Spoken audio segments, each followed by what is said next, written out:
सत्संग जीओ फतेह प्रवान करनी। वाहिगुरू जी का खालसा वाहिगुरू जी की फतेह। दुनिया सागर दुतर कहिए क्यों कर पाइए पारो, चरपट बोले अवधो नानक देवो सचा विचारो।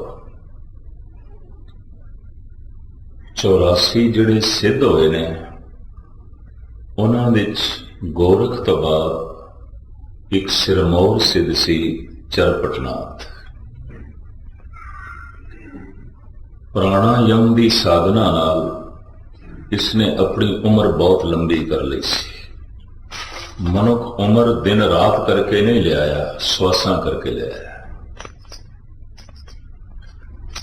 योग की एक विधि है, श्वास रोक लो तो मन रुक जाता है, श्वास चलनगे तो विचार चलनगे, श्वास चलनगे तो सोचनी चलेगी, श्वास चलनगे तो यादां चलनगियां।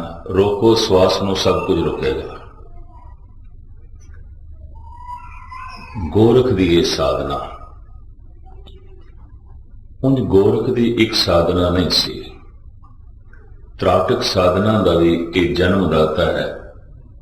किसी विशेष चीज दे अपनी दृष्टि जोड़नी, अखा, और इतना लीन हो जाना कि उहदे च ही मन एकाग्र होवे। इनू त्राटक ध्यान साधना कहते हैं। इस तो इलावा एक प्राणायाम की साधना है। फिर तीसरी इन्हां दी साधना है धूणे तपाणे गर्मियां दे विच। बाहरों गर्मी वधानी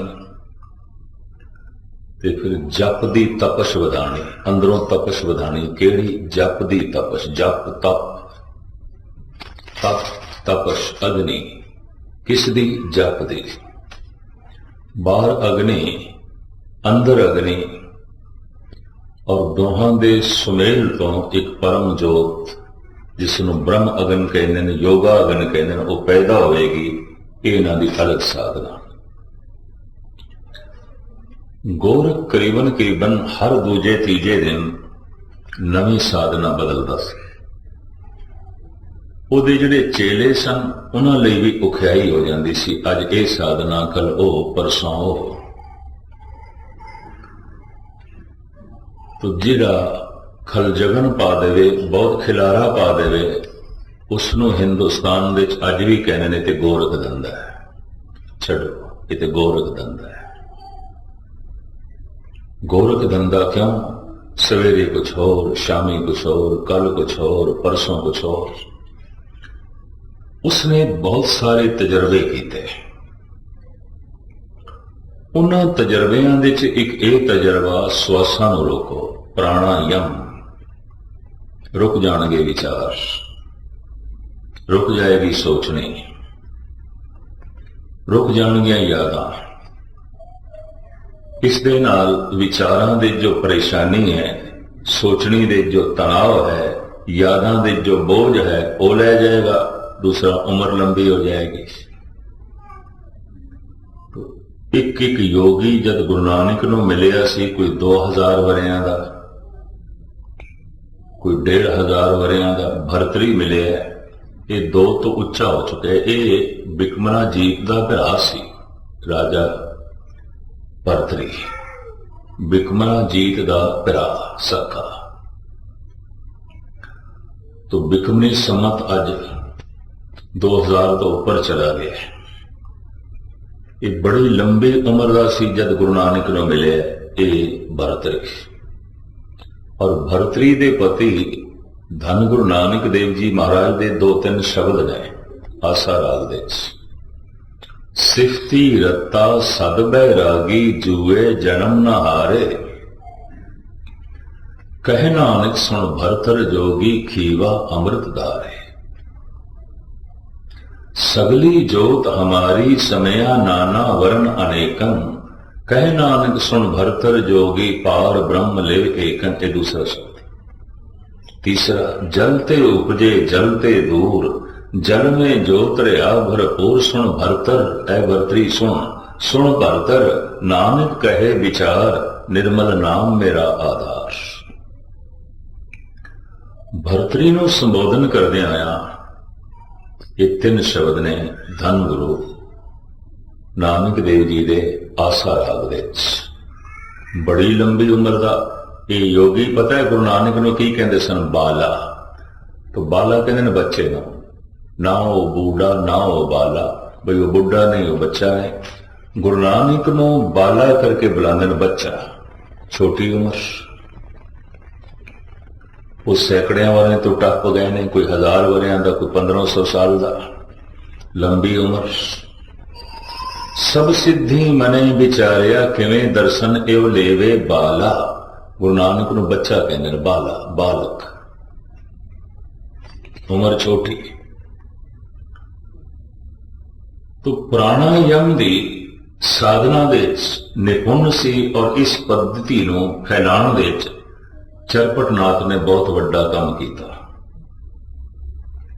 जद गुरु नानक देव जी महाराज सुमेर पर्वत ते पहुंचे ने, सुमेर वैसे सोने नूं कहंदे ने, हिमालय पर्वत ते जद धुप पैंदी है तो बर्फ वो पीले रंग दी है, सुनहरी कलर है। लगता है पिछे जो पत्थर होना है पीले रंग का, उहदे जमी हुई बर्फ तो वह पीले रंग की चमक रही, लगता है जिवें सोना। सुमेर पर्वत, सोने का पर्वत।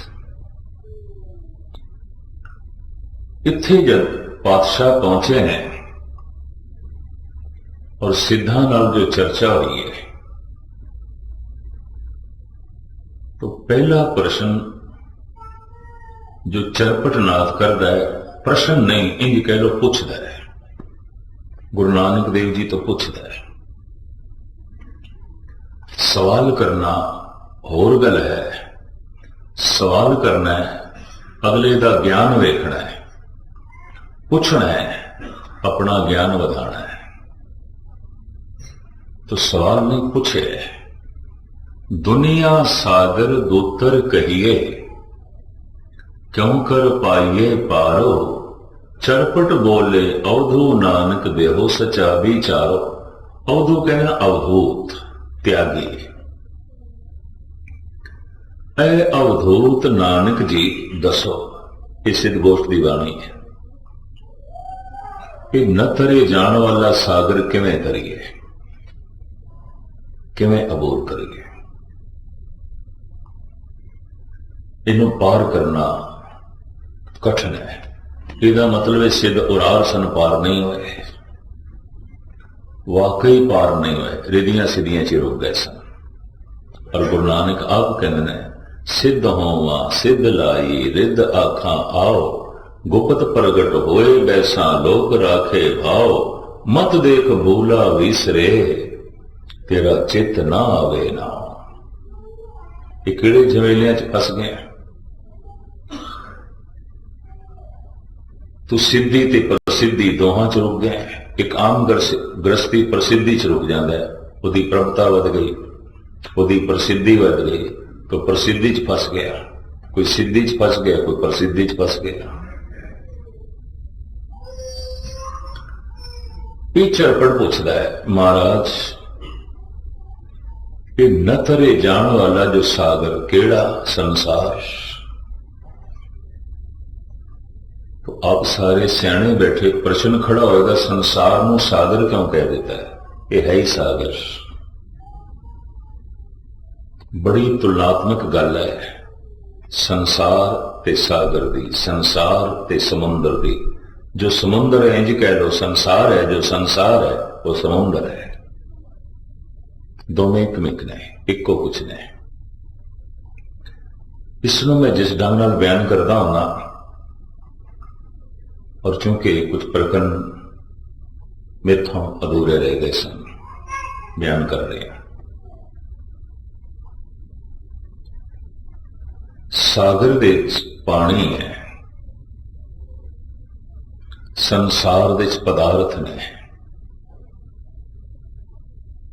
सागर दे लहरां ने, संसार दे समस्यावां ने, औकड़ां ने। ਸਾਗਰ ਦੇ ਕਿਸੇ ਕੋਨੇ 'ਚ ਕਦੀ-ਕਦੀ ਤੂਫਾਨ ਖੜੇ ਹੋ ਜਾਂਦੇ ਨੇ। ਸੰਸਾਰ ਦੇ 'ਚ ਕਦੀ-ਕਦਾਈ ਬਹੁਤ ਵੱਡੇ ਹਾਦਸੇ ਹੋ ਜਾਂਦੇ ਨੇ, ਕਿਧਰੇ ਜੰਗ, ਕਿਧਰੇ ਮਹਾਮਾਰੀ, ਬਿਮਾਰੀ, ਵਿਆਪਕ ਪੱਧਰ ਤੇ। ਜਿਸੇ ਪਿਛਲੇ ਦਿਨੀ ਸਾਰੀ ਦੁਨੀਆ 'ਚ ਰੌਲਾ ਪਿਆ ਸੀ ਪਲੇਗ ਦਾ ਹਿੰਦੁਸਤਾਨ ਵਿੱਚ, ਹਾਲਾਂਕਿ ਇਤਨੀ ਗੱਲ ਨਹੀਂ ਸੀ। ਜਿਨ੍ਹਾਂ ਦਿਨਾਂ 'ਚ ਇਹ ਰੌਲਾ ਸੀ और रोला कुछ शांत होया तो महीने बाद मेरा उत्थे जाना होया सी। 2-3 रागी जत्थे भी नाल गए, दास भी गया। मैं उत्थे पूछया, कहने लगे 15 बंदे मरे जरूर ने। उत्थे एक नदी है, नदी के कंढे ते सूरत शहर है, भी ये नदी हड़ ते आ गई, सारा शहर डूब गया और हड़ लंघन तो बाद गंदगी बहुत छोड़ गया पानी। तो इतनी बदबू फैली, उस नाल कुछ बीमारियां वधियां ते 15 बंदे मरे, जिन्होंने इन्होंने प्लेग कह दिता। इंडिया के जिन्ने डॉक्टर्स ने उन्होंने नहीं मनिया प्लेग, पर सारी दुनिया च रौला पिया। तो मैं उत्थे गुरुद्वारे सिख संगतां तो पूछया कोई ऐसी वैसी गल, कहते कुछ भी नहीं। मैं कसी तो पढ़ते रहे, सुनते रहे अखबारां च, लोगों को सारा शहर खाली होया, कहते कोई भी नहीं गया, ना सी गए। पर मैं इस तरह महामारी, एक तूफान, एक हादसा, किधरे कोई महामारी फैल जाती है, किधरे कोई जंग लग जाती है, या किधरे कोई भौचाल आ जाता है, जलजला। जैसे गालबन कोई 2 साल पहले महाराष्ट्र देश भौचाल आया, जमीन हिली, कोई 30,000 बंदे मर गए, पिंडां दे पिंड गर्क हो गए। जिस तरह समुद्र दे किधरे ना किधरे तूफान खड़े हो जाते हैं, संसार दे कदी कदाई कोई बहुत वड्डे हादसे खड़े हो जाते हैं।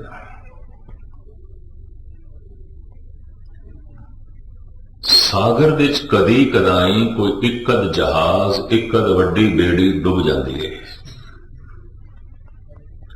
तो सारी दुनिया के अखबारां की खबर बनती है, डुब गई बेड़ी, डुब गया एक शिप। संसार दे कदी कदाई कोई इकद जिंदगी की बेड़ी तर जाती है, इकद। कोई रविदास, कोई कबीर, कोई सदना सैन, कोई भाई गुरदास, कोई भाई मनी सिंह, कोई बाबा दीप सिंह, कोई इकद बेड़ी तर जाती है, इतिहास बन जाता है। सागर दे कोई इकद जहाज डुब जाता है, खबर बन जाती है, सारी दुनिया के अखबारां की, डुब गया एक शिप, इन्ने बंदे डुब गए। संसार सागर विच कदी कदाई कोई इकद जिंदगी की बेड़ी तर के पार हो जाती है, तो इतिहास बन जाता है, वो महापुरुष कहलाता है। संत उरारी नहीं होता, पार जो पार चला गया, भगत जो पार चला गया, गुरमुख जो पार चला गया, उरार नहीं है, तो इतिहास बन जाता है। सागर दे जद भी कोई डुबदा है, शिप तो पानी दे डुबदा है। संसार दे जद कोई जिंदगी की बेड़ी डुबदी है तो पदार्थां डुब जाती है, गर्क हो गया। दरबारे अकबरी दा 9 रत्नां दे चों एक रतन जनाब कवि रहीम, जो अकबर काल विच होम मिनिस्टर भी सी, घरेलू मामलियां का वजीर भी सी, कहता है पानी बाड़े नाव में, घर में बाड़े दाम, दोनों हाथ उलीचिए यही सज्जन को काम। बेड़ी पानी दे चल सकती है, रेत दे नहीं, पर बेड़ी पानी दे डुब सकती है, रेत दे नहीं। ਚੱਲੇਗੀ ਪਾਣੀ 'ਚ, ਡੁੱਬੇਗੀ ਪਾਣੀ 'ਚ, ਜ਼ਮੀਨ ਤੇ ਨਹੀਂ ਚੱਲ ਸਕਦੀ, ਰੇਤ ਦੇ 'ਚ ਨਹੀਂ ਚੱਲ ਸਕਦੀ। ਜ਼ਿੰਦਗੀ ਦੀ ਬੇੜੀ ਚੱਲਦੀ ਪਦਾਰਥਾਂ ਕਰਕੇ ਇੱਕ ਕਦਮ ਵੀ ਨਹੀਂ ਚੱਲ ਸਕਦੀ ਪਦਾਰਥਾਂ ਤੋਂ ਬਿਨਾਂ। ਇਹਨੂੰ ਧਨ ਚਾਹੀਦਾ ਹੈ, ਅੰਨ ਚਾਹੀਦਾ ਹੈ, ਪਾਣੀ ਚਾਹੀਦਾ ਹੈ, ਬਸਤਰ ਚਾਹੀਦੇ ਨੇ, ਸਾਜ਼ੋ ਸਮਾਨ ਚਾਹੀਦਾ ਹੈ, ਪਾਣੀ ਤੇ ਚਾਹੀਦਾ ਹੈ। ਪਾਣੀ ਤੋਂ ਬਿਨਾਂ ਬੇੜੀ ਚੱਲ ਨਹੀਂ ਸਕਦੀ, ਪਰ ਪਾਣੀ ਤੋਂ ਬਿਨਾਂ ਬੇੜੀ ਡੁੱਬ ਨਹੀਂ ਸਕਦੀ। ਪਦਾਰਥਾਂ ਤੋਂ ਬਿਨਾਂ ਜ਼ਿੰਦਗੀ ਚੱਲ ਨਹੀਂ ਸਕਦੀ, ਪਰ ਪਦਾਰਥਾਂ ਤੋਂ ਬਿਨਾਂ ਜ਼ਿੰਦਗੀ ਡੁੱਬ ਨਹੀਂ ਸਕਦੀ। ਗੁਰੂ ਨਾਨਕ ਦੇਵ ਜੀ ਮਹਾਰਾਜ ਕਹਿੰਦੇ ਨੇ, ਪਾਣੀ ਦੇ ਉੱਤੇ ਬੇੜੀਆਂ ਤਰਦੀਆਂ ਹੋਈਆਂ ਦਿਖਾਈ ਦੇ ਰਹੀਆਂ ਨੇ, ਪਰ ਪਦਾਰਥਾਂ ਦੇ ਉੱਤੇ ਜ਼ਿੰਦਗੀ ਦੀਆਂ ਬੇੜੀਆਂ ਡੁੱਬ ਗਈਆਂ ਨੇ। ਹਮ ਦੇ ਖਾਂਤੇ ਡੁੱਬੇ ਹੋਏ, ਡੁੱਬ ਗਏ। ਮੈਂ ਦੇਖ ਰਿਹਾ ਪਾਤਸ਼ਾਹ ਕਹਿੰਦੇ ਡੁੱਬ ਗਿਆ। ਪ੍ਰਭੂ ਚਿੰਤਨ ਭੁੱਲ ਗਿਆ, ਰੱਬੀ ਯਾਦ ਭੁੱਲ ਗਈ, ਸੀਲ ਸੰਜਮ ਭੁੱਲ ਗਿਆ, ਸਬਰ ਸੰਤੋਖ ਭੁੱਲ ਗਿਆ, ਡੁੱਬ ਗਏ, ਗਰਕ ਹੋ ਗਏ। ਔਰ ਆਪ ਦੀ ਗਿਆਤ ਲਈ ਇਸ ਤਰ੍ਹਾਂ ਇਸ ਨੂੰ ਭਗਤ ਕਬੀਰ ਨੇ ਬੜੇ ਆਲਮਾਨਾ ਢੰਗ ਨਾਲ ਬਿਆਨ ਕੀਤਾ ਹੈ। ਕਬੀਰ ਬੇੜਾ ਜਰਜਰਾ फूटे 6,000 हरवे हरवे तिर गए बूढ़े जिन सिर भार। कहता एक बेड़ी पुरानी, दूसरा बेड़ी विच छिद्र हजारा, तीसरा बेड़ी विच भार बड़ा लद लिया, तो डुबी ते डुबी। इनू डॉक्टर मुहम्मद इकबाल किसी होर ढंग नाल बयान करता है। दरमियाने कारे दरिया तख्ता बदम करदा अमी, बाजमी गोयंद के दामन तरम कुन हशियार वास। एक कहंदा है, ऐ खुदा तू मैनू लकड़ दे तख्ते नाल बन के समुंदर दे सुट दिता, लहरां दे सुट दिता, ते उपरों मैनू कह रहे हैं होशियार हो, सावधान हो, बिजी ना। अपना तन अपने कपड़े पानी नाल भिगोई ना। कहता अजीब गल है, लहरां दे थपेड़े खा रहे हैं ते बिजा ना। दरमियाने कारे दरिया तख्ता बदम करदा अमी, बाजमी गोयन के दामन तरमुकन होशियारवास। कहना मैं कितनी सावधानी रखा, ये कपड़े ते भेजन गए। संसार दे मनुख कितना अपने आप नूं बचावे, दाग ते लगन गए। किसी दे हथ दागी, किसी दे पैर दागी, किसी दी अखां दागी, किसी दी जबान दागी, किसी दे कन दागी। झूठ बोल के कईयां दी जबान दागी है। बिखे नाद ते निंदा ते झूठी उस्तत सुन के कईयां दे कन दागी ने। गलत करके कईयां दे हथ दागी ने ते गलत पासे चल के कईयां दे पैर दागी ने। और कईयां दा ते रोम रोम दागी। किस तरह बचाइए? ये इकबाल कहता है, एक ते मैनू तख्ते नाल तू बन देता, मेरी शक्ति सीमा है, मेरी शक्ति की सीमा है, महदूद दायरा है, लिमिट है, ते सागर अथाह है। तो मैं भिजन तो बचा तो किस तरह बचा? इसमें एक होर आलम उस्ताद ज़ौक़ दूसरे ढंग नाल बयान करता है। जब किश्ती साबतो सालम थी, मंजिल की तमन्ना किसको थी?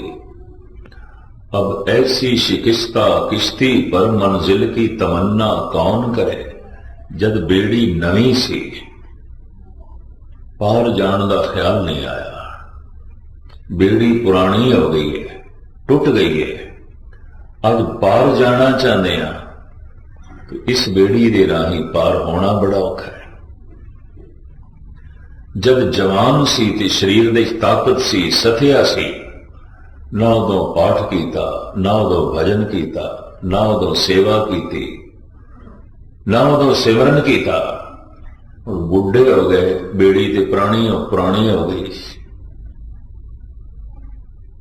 टुटी बजी, ना हुण सेवा होंदी है, ना हुण पाठ होंदा है, ना हुण सत्संग दे च आया जांदा है।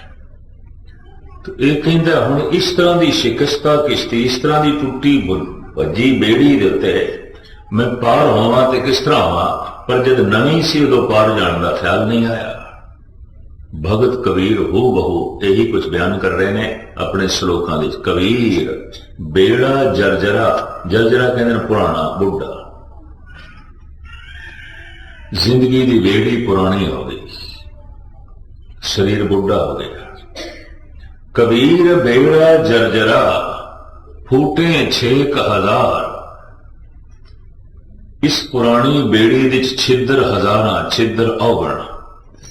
ते आप सुन के हैरान हो गए। कबीर ये कह रहे हैं उम्र दे वधण दे नाल नाल औगण वधदे ने। एक बच्चे च इतने औगण नहीं आउंदे जितने जवान दे च ने, और एक जवान दे च इतने औगण नहीं आउंदे जितने बुढ़े च ने। बकौले भगत कबीर, एक बच्चे च इतना लोभ नहीं है जितना जवान दे च है, और एक जवान दे च इतना लोभ नहीं जितना बुढ़े च है। आम ते बुजुर्ग का सन्मान है ना, सत्कार है, करना ही चाहिए। जिंदगी दीयां पौड़ियां ते ज्यादा चढ़े, कोई ज्यादा सूझ समझ है, पर उम्र दे वधदियां औगण वध जांदे ने। एक बच्चे दे च इतना हंकार नहीं जितना जवान दे अंदर है, और एक जवान दे अंदर इतना हंकार नहीं जितना बुढ़े च है। एक बच्चे ते वासना है ही नहीं, सुती पई है, वो वासना तो बिना है। एक जवान दे प्रबल वासना है, और एक बुढ़े दे जवान तो भी ज्यादा वासना है। फूटे 6000, असीम वासना औगण करांदी है, असीम लोभ अनर्थ करांदा है, असीम हंकार छिद्र ने। उम्र दे वधदियां औगण वधदे ने। हुण ते मनोविग्यानक भी कह रहे हैं कोई मनुख किन्ना औगण आ रहा है, अगर वो सत्संगी नहीं, अभ्यास करने वाला नहीं, तो उसकी उम्र वेख लेनी चाहिए किन्ने औगण आउणगे। उम्र दे वधदियां औगण वधदे ने, उम्र दे वधदियां छिद्र वधदे ने। पर आम तो ऐसे हालात ने ना, भी ये बुजुर्ग है, सियाणे नहीं मनते इसनूं। उस्ताद ज़ौक भी कहता है, रेशे सफेद शेख में है जुल्मत फरेब। रेशा कहने वाला सफेद, ये चिट्टे वाल। रेशे सफेद शेख में है जुल्मत फरेब, इस मकर चांदनी पे ना करना गुमाने सुबह। इस चांदनी नो वेख के, इस चिट्टी दाड़ी नो वेख किधरे ना समझ लेना सवेर आए थे, दिन आए थे, नहीं। बाबा फरीद भी कहते कन्न मुसल्ला सूफ कल दिल का ती गुड़वार। ये बाहर दिसे चानना, दिल अंधियारी रात, ऐन मसिया दी रात अंदर।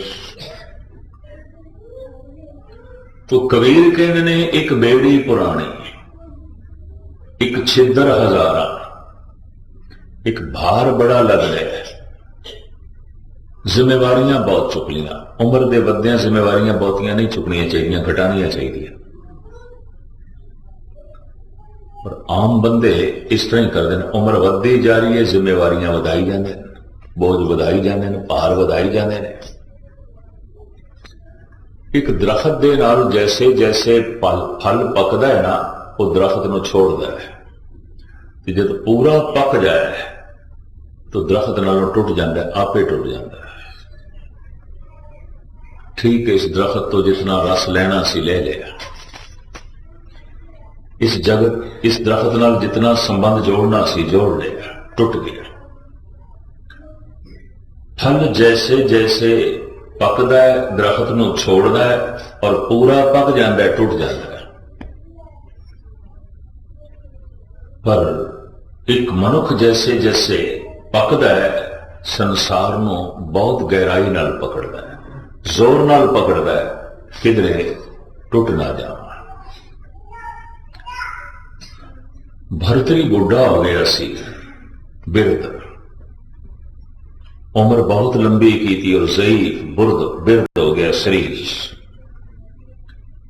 ये अपनी मानसिक अवस्था में इंज बयान करता है, जाच जाच के आहार नाहे सोपे स्वादवार, लाभ होत एक वार भूख ताप को अवार।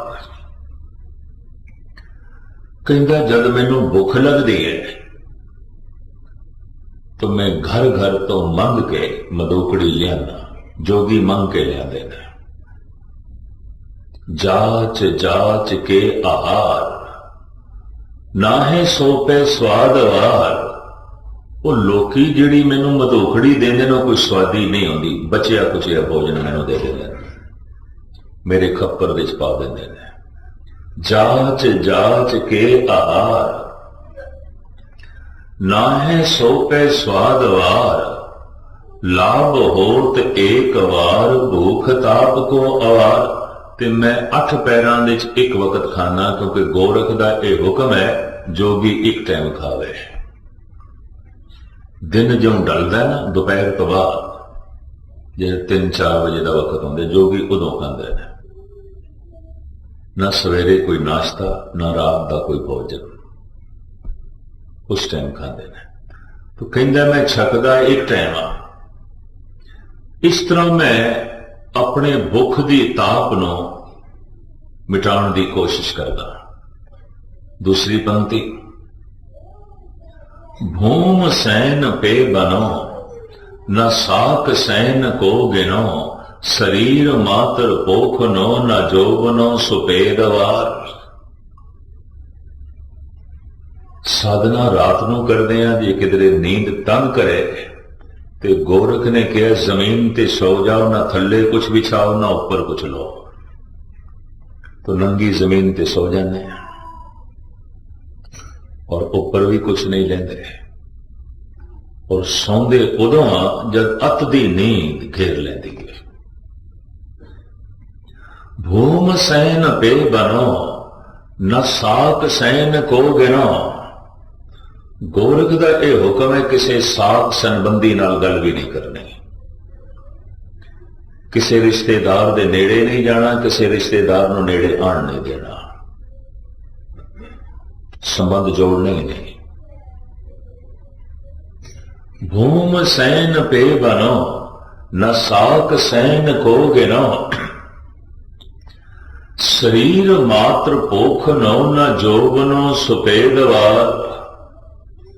वाल चिट्टे हो गए, जोबन ढल गया, बुढ़ा हो गया, भरतरी ये क्रिया करदियां करदियां बुढ़ा हो गया, जवानी ढल गई है। खीन चीर गोदरी अनेक लीर सौ करी, करी उजार झोंपरी अधैन ग्रंथ वार वार। भावें राजे तो जोगी बनया पर कवि दिमाग बहुत अच्छा है इसका, दार्शनिक है, फिलोसफर है, बड़े गहरे गहरे इसने ग्रंथ लिखे हैं। गुरु नानक ने एवं नहीं चुनिया इस भरतरी को, भरतरी ने कुछ प्रश्न किए, गुरु नानक ने समझाया इसको बड़ी हमदर्दी नाल। कहते खीन चीर गोदरी, गोरख ने कहा एक रंग का कपड़ा नहीं पहनना और एक कपड़े का चोला नहीं बनाना, तो टाकियां कट्ठियां कीतियां ने, उन्होंने गोदड़ी कहते हैं। 100 लीरां कट्ठियां करके चोला बनाना, उन्होंने गोदड़ी कहते हैं। एक लीर नहीं और एक रंग भी नहीं, कई रंग ते कई तरह का कपड़ा, किधरों कोई कपड़ा मिले, किधरों कोई लीर, किधरों कोई लीर, सारियां कट्ठियां कीतियां गोदड़ी। उन्होंने खिंता भी कहते हैं, गोदड़ी भी कहते हैं। खीन चीर गोदरी अनेक लीर सौ करी करी उजार झौंपरी अधैन ग्रंथ वार वार। बिल्कुल बियाबान जंगल दे जोगी बनाई है झौंपड़ी। गोरख का हुक्म है जिथों आम मनुख लंघते होन आंदे होन जांदे होन उत्थे जोगी नहीं बनानी। गुरु ग्रंथ साहब जी महाराज की सिद्ध गोष्ठ है ते सिद्ध गुरु नानक देव जी नूं एक थां ते कहंदे ने, बड़ा सोहना रामकली राग दी सिद्ध गोष्ठ है। हाथी बाटी रहे निराले रुख बिरख उद्याने कंद मूल आहारो खाइए और दू बोले ज्ञाने। जोगी कहंदे ने ऐ गुरु नानक हाटी बाटी, बाट कहंदे ने रस्ते नूं, हाट कहंदे ने शहर नूं कस्बे नूं। रस्ते तो ते कस्बियां तो एक पासे रहना चाहिए, शहरों च नहीं जाना चाहिए। ते जिस रस्ते ते आम लांघा होवे मनुख लंघदे होण उत्थे लंघना भी नहीं चाहिए। हाटी बाटी रहे निराले रुख बिरख उद्याने। बिल्कुल बेआबान जंगल दे जिहड़ा कोई रुख होवे ना बस उहदे थल्ले रहना चाहिए। कंद मूल आहारो खाइए पौधू बोले ज्ञाने। ते उत्थे दे पत्ते ते कंद मूल खा के अपनी उपजीविका चलानी चाहिए और उत्थे बैठ के अभ्यास करना चाहिए। इहदे नाल आत्म सुख मिलता है। तो भरतरी यही कुछ करदा सी ते कह रहा है, खीन चीर गोदरी अनेक लीर सौ करी करी उजार झौंपरी अधैन ग्रंथ वार वार। पढ़े हुए ग्रंथां नूं मुड़ मुड़ के पढ़दा। रात में जपदे च लंघांदा। जोगियां दा गुरमंत्र है आलोक निरंजन, आलोक निरंजन। ये जपदे ने आलोक निरंजन। भी रात नूं ते मैं ये जपदा ते सारा दिन पास करदा। पढ़े हुए ग्रंथां नूं मुड़ मुड़ के पढ़दा। पाठ पढ़ी जाना पढ़ी जाना। अधैन ग्रंथ वार वार। अखीर विच कहंदा हाय हाय भोग चाहे नाहे मोह तजे अजे। मोर चित बैल के सवार बैल को सवार। ऐ बैल दी असवारी करन वाले शिव जी, मेरा मन रूपी बैल मेरे अजे भी काबू दे च नहीं है। इन्हें मैनू पछाड़ के परे सुट दिता है। रोंदा होया कह रहे 4 दिन गुरुद्वारे कोई आंदे ने, 5वें दिन कहते जी मन नहीं जुड़िया जी। इन्नी सौखी खेड है। जन्मां जन्मांतरां दा यह आवारा मन है। इन्नी छेती काबू आने लगा है। इन्नी साधना करदा पिया ते गल नहीं बनी। इन्हां सारे जोगियां दा सिद्धां दा मुखी उस वक्त दा चरपट सुमेर पर्वत है। गुरु नानक ते प्रश्न करदा है, पुछदा है, ऐ पातशाह दसो, ऐ अवधूत नानक जी दसो, कि न तरे जाने वाला सागर किवें तरीए। और कबीर समझा रहे ने समय दे नाल बेड़ी पुरानी हो गई। छिद्र हजारां हो गए, अवगुण हजारां हो गए, ते भार तू वधा लिया। उम्र दे वधियां भार घटाना चाहिए। उम्र दे वधियां लोकी भार वधा लेंदे ने। कहंदे पुत्र एक काम नूं हथ पावे ते प्यो अपना एक हाथ हटा ले। ते दोवें हाथ जद पावे तो फिर 2 हत्थां नाल परमात्मा दा दामन पड़ो छड्ड दो एक पासे। पोतरे भी कम धंधियां नूं हथ पा लैण ते दादा अजे भी अपने हाथ पीछे ना करे। तो जिंदगी तो इसने कुछ सीखिया नहीं। इंज कह लो धुप दे ची वाल चिट्टे कीते, बाकी कुछ भी नहीं। जीवन तो इसने कुछ भी नहीं सीखा। जिंदगी तो इसने कुछ भी ज्ञान नहीं लिया। जिंदगी की किताब पढ़ने की इसने कभी भूल के भी कोशिश नहीं की थी। उम्र के नाल नाल जिम्मेवारी वधाई जाता है। शरीर जवाब दे जाता है। पता नहीं कितने संस्थावां का मुखी बनना चाहता है, कितने पौड़े सिर ते सहेड़ी जाता है। ओदी जिम्मेवारी ओदी जिम्मेवारी ओदी जिम्मेवारी। जब तू अपने आप का कुछ नहीं सवार सके तो बाकी की खाक सवारेगा। आप सवारे मैं मिले सुख होए, जे तू मेरा होए रहे सब जग तेरा होए। जगत का सुधार तां ही हो सकता, पहले अपना सुधार कर। अपना सुधार ही जगत का सुधार है, जगत का सुधार जगत का सुधार नहीं है। तू अपने हिरदे का दीवा जला, दूजिया नूं चानना मिलेगा। तू अपने हिरदे का फुल खिड़ा, दूजिया नूं महक मिलेगी। पर दूजिया के फुल खिड़ांदियां तेरा अपना ही बूटा मुरझा गया, दूजिया के दीवे जगाने ते तेरा अपना ही बुझ गया, तो अंधेरे तू भटकेगा कि खाक तू परोपकार कर सकेगा। अपना दीवा जला लेना हिरदे का यही परोपकार है, क्योंकि दूजे नूं चानना मिलेगा, रोशनी मिलेगी, दूसरे नूं सब कुछ अपने आप मिलेगा। अपने आप नूं सवारना ही जगत नूं सवारना है, अपने आप का सुधार ही जगत का सुधार है। तो चरपट गुरु नानक ते प्रश्न करता है, हे अवधूत नानक जी दसो, ये जिहड़ा सागर है बड़ा गहर गंभीर, लहरां बड़ियां ने, किधरे किधरे तूफान उठते हैं, उछाल बड़े ने, किवें पार करीए। दुनिया सागर दूतर कहिए, क्यों कर पाइए पारो, चरपट बोले अवधू नानक देहो सच्चा विचारो। तो पहले तो गुरु नानक देव जी चरपट नूं इंज कहंदे ने, आपे आखे आपे समझे तिसक्या उत्तर दीजे, साच कहो तुम पार गरामी तिसक्या बैसन दीजे। ये सारी सिद्ध गोष्ठी गाणी गुरु नानक देव जी की। महाराज कहते चरपट तू सब कुछ जानदा है, सब कुछ तेनों पता है, तेनों मैं की समझावा। सच कहो तुम पार गरामी, मैं सच कहना तू ते पार पहुंचे है। पारदर्शी ते पारग्रामी दो शब्द ने संस्कृत दे। पारदर्शी जिहदियां निगाहां पार चलियां गई, दृष्टि पार चलेगी इस सागर तो, उन्होंने पारला कंडा दिखाई दे रहा है, खड़ा ते उरार है, पर पारला कंडा इसनों प्रभावित कर रहा है, क्योंकि पारला कंडा दिखाई दे रहा है। ऐसे मनुख जिन्होंने अभ्यास करदे कदी झलक मिल गई है, पारला कंडा दिखाई देता है, और अपनी सोच को बड़ा गहरा दौड़ाया है, पारला कंडा दिस गया तो पार की तड़प पैदा हो गई है। खड़े ते उरार ने, पार दिखाई दे रहा है ते पार की तड़प है, इन्हों कहते हैं पारदर्शी। पारग्रामी जो पार पहुंच गया है, वसेबा ही पार है, वसदा ही पार है, छड़ गया उरार, पार लंघ गया। पारदर्शी पारग्रामी, धन गुरु नानक देव जी महाराज की निर्माणता।